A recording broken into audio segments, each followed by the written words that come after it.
Welcome back, 6:52, and riding your bike is lots of fun, but accidents do happen. More children from ages 5 to 14 go to the emergency room for biking injuries than any other sport.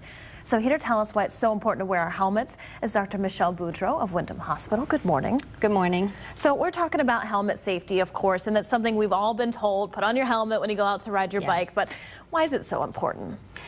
More children the age of 5 to 14 years old are seen in emergency departments for injuries related to biking than any other sport. Helmets can help reduce the risk of head injuries and resulting in less brain injuries. The brain is a very complicated organ, and it controls all of the functions in our body, so it's very important to protect it. And you know, of course, we all are familiar with putting on the helmet, but exactly how much will that helmet actually protect you if you do end up falling down?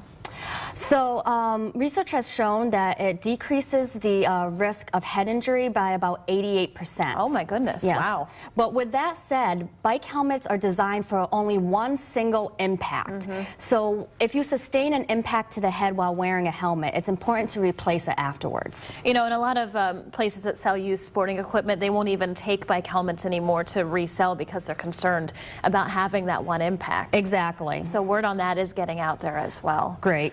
If you do, I mean, if you end up having, you know, unfortunately a fall, you have that trauma to the head, what happens to the brain then? So there's a cascade of events that occurs when head trauma occurs.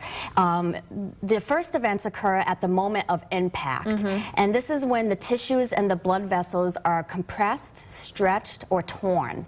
But what's even more concerning are the events that occur minutes to days after the impact. Okay. This can include bleeding into the brain, swelling into the brain, or increased pressure in the brain. So some serious things happening even after the impact initially happens. Exactly. And this can result in temporary or permanent disability and can even be life-threatening. All from being out on your bike and not wearing the proper equipment. Exactly. Now we do have a little bit of an example here with us. Tell us what you should look for as far as that, making sure the helmet fits right and is adjusted properly too. Right.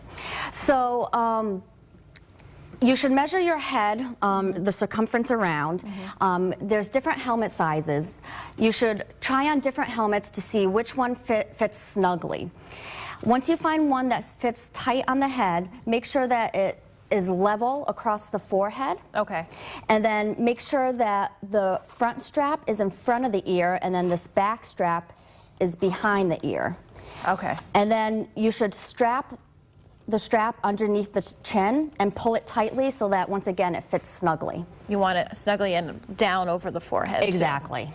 So you'll be going over this and a couple of other things about all of the helmet safety at the Connecticut Science Center today. Yes. Tell us a little bit about that. So today from 11 to 2 at the Connecticut Science Center, we will be performing an exhibit called Egghead. And this was developed by trauma manager Jillian Mosier from Bacchus Hospital.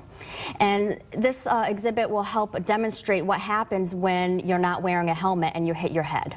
Gotcha. All right, so that's from 11 to 2, I believe? Correct. All right, thanks so much, Doctor, for joining us this morning. Thank you very much for your time. We'll toss it over to Mike for a look at the weather. All right, there's going to be a lot of bikers out there, I'm sure, today because it's going to turn out to be a really nice day. That's part of your day part forecast.